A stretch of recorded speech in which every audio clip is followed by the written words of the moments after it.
BA प्रथम वर्ष के विद्यार्थियों के लिए यह टॉपिक ही बड़ा ही महत्वपूर्ण हो जाता है।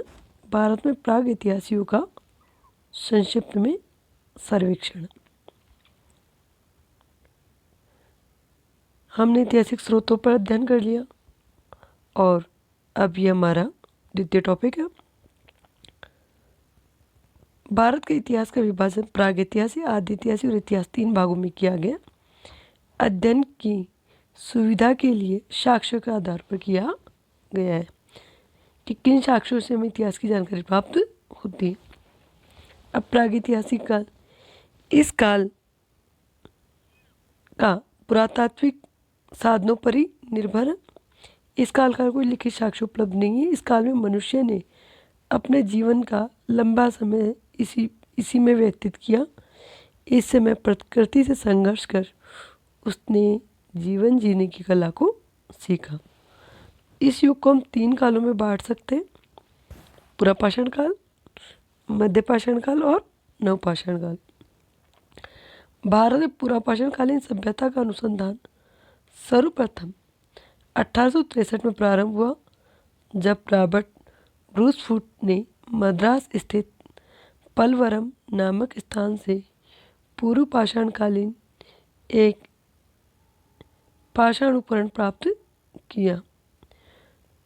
पाषाण काल, इस पुरापाषाण काल को उपकरणों की भिन्नता के आधार पर 3 कालों में बांटा गया है: निम्न पुरापाषाण काल, मध्य पुरापाषाण काल और उच्च पुरापाषाण काल।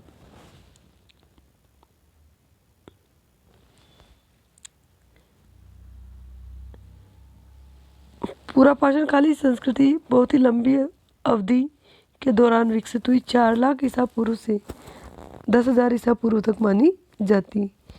इस काल में मनुष्य मुख्यतः घाटियों, पहाड़ी ढलानों, नदी के किनारे एवं गुफाओं पर रहता था। भीमबेटका मध्य प्रदेश से शैल चित्र प्राप्त हुए हैं।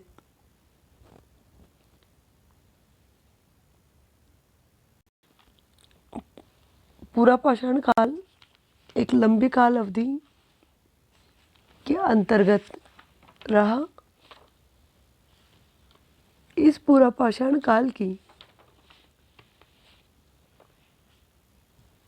विवेचना ये दर्शाती है कि इस युग में आधुनिक मानव होमो सेपियंस के उदय के साथ साथ अग्नि के प्रयोग, आरंभिक तकनीकी विकास, सामुदायिक जीवन के विकास ने आरंभिक समाज के निर्माण अवश्य किया, परंतु इस प्रगति के बावजूद भी मानव अभी सभ्य नहीं बन पाया।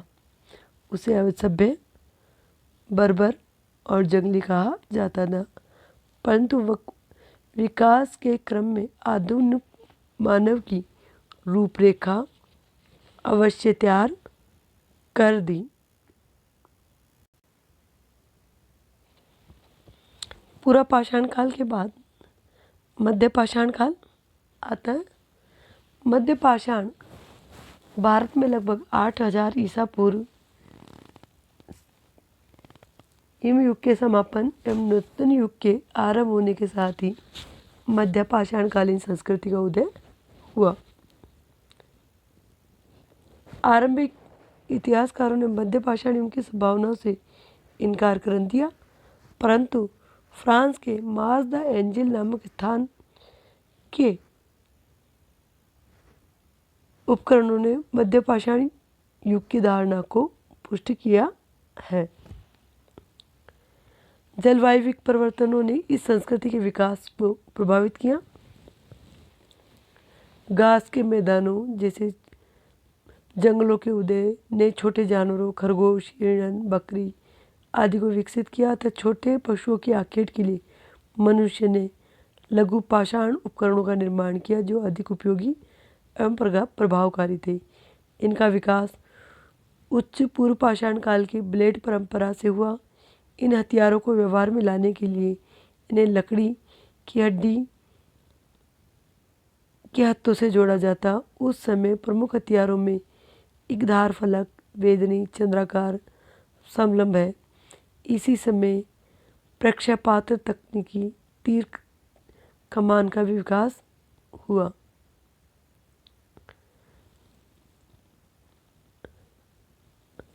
भारत में मध्यपाषाण काल की संस्कृति के बारे में सर्वप्रथम जानकारी 1867 में हुई, जब कार्लाइल ने विंध्याचल लघु पाषाण उपकरणों को खोज निकाले।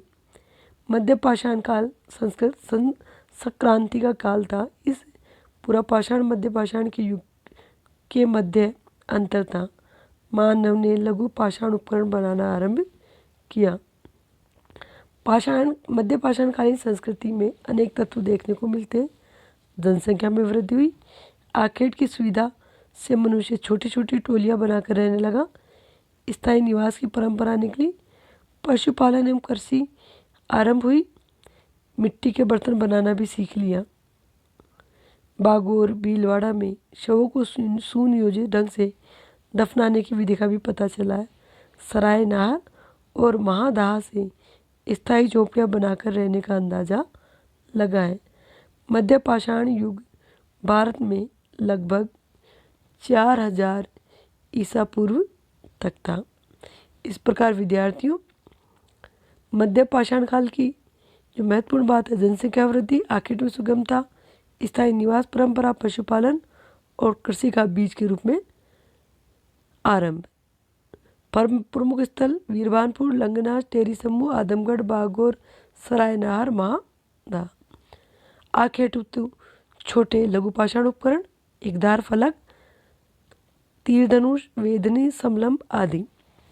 अब इसके बाद के काल की बात करें तो वह काल है नवपाषाण काल। प्रागैतिहासिक काल में नवपाषाण काल मानव विकास की सबसे प्रमुख सीढ़ी थी। यद्यपि कालक्रम के हिसाब से यह युग काफ़ी छोटा था, तथापि सारे क्रांतिकारी परिवर्तन इसी युग में हुए। मनुष्य ने सुचारू रूप से कृषि करना प्रारंभ कर दिया। उसी समय नवपाषाण युग का आरंभ मानना ज़्यादा सही है।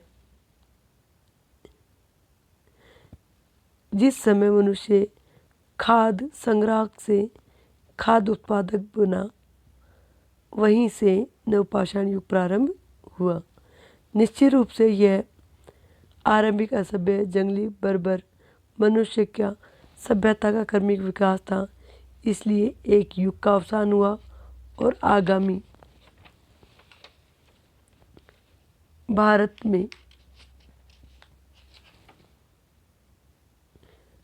युग और शहरी संस्कृति का विकास आरंभ हुआ।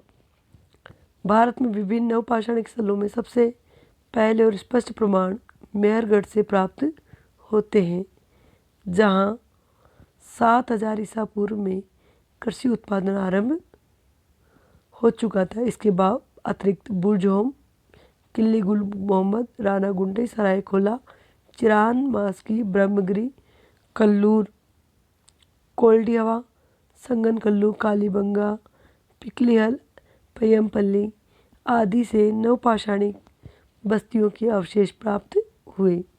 इन स्थलों में विकसित बलूचिस्तान, सिंध की नवपाषाणिक संस्कृतियाँ हैं, जिन्होंने ग्रामीण सभ्यता की स्थापना कालांतर में हड़प्पा संस्कृति के शहरी स्वरूप को प्रमाणित किया। इस युग की महत्वपूर्ण घटना मनुष्य का खाद्य उत्पादक बनना है, जिसके फलस्वरूप स्थायी बस्तियों की स्थापना हुई। कृषि पशुपालन का विकास हुआ। इस क्रमिक विकास की अवस्था में मिट्टी के बर्तन, अन्य उपयोगी सामान निर्मित हुए, जिसके फलस्वरूप शिल्प एवं व्यवसाय की प्रगति हुई। शिल्पों के उदय ने मानव को अपने उपकरणों को और अधिक परिष्कृत करने के लिए बाध्य किया। पत्थरों के हथियार पहले की अपेक्षा अधिक उपयोगी एवं पालिशदार बनाए गए। प्रमुख हथियार हत्थेदार कुल्हाड़ी थी। इसके अतिरिक्त दैनिक उपयोग के हंसिया, ओखली, मूसल, हड्डियों से निर्मित छेनी, छुरी, रुखानी, बर्मा, दांतों वाले कंगे आदि निर्मित किए गए। इन उपकरणों के आधार पर निष्कर्ष निकाला जाता है कि नवपाषाणिक संस्कृति में अनेक शिल्पों का उद्योग हो रहा था। साथ ही मिट्टी के बर्तन बनाने, उसे पकाने, उसे रंगने, मिट्टी की मूर्तियाँ, खिलौने, आभूषण बनाने का ज्ञान भी लोगों को ने प्राप्त किया। कृषि, पशुपालन, शिल्प व्यवसाय इसी काल में विकसित हुए। आर्थिक परिवर्तनों ने सामाजिक परिवर्तन ला दिए। कबीले, समाज, परिवार, पितृसत्तात्मक तत्व, व्यक्तिगत संपत्ति की भावना का उदय, शासन का आरंभिक स्वरूप, धर्म के प्रति लोगों की आस्था, जादू टोना इत्यादि इसी युग में आरंभ होते। इन परिवर्तनों का मानव सभ्यता विकास में बहुत बड़ा योगदान था। अतः इस प्रकार हम नवपाषाण युग में ही सभ्यता के मूल तत्व प्राप्त करते हैं, जिनका विकास धातु युग में हुआ था। कृषि, पशुपालन, शिल्प व्यवसाय इसी काल में विकसित हुए और आगे चलकर धातु युग में इनकी अधिक प्रगति हुई। मानव बर्बर से सभ्य बन सका। वस्तुतः नवपाषाणिक ग्राम्य संस्कृतियों ने कांस्य युगीन शहरी सभ्यताओं के उदय का मार्ग प्रशस्त किया। धन्यवाद विद्यार्थियों। आगे की वीडियो में हम सिंधु घाटी सभ्यता पर अध्ययन करेंगे।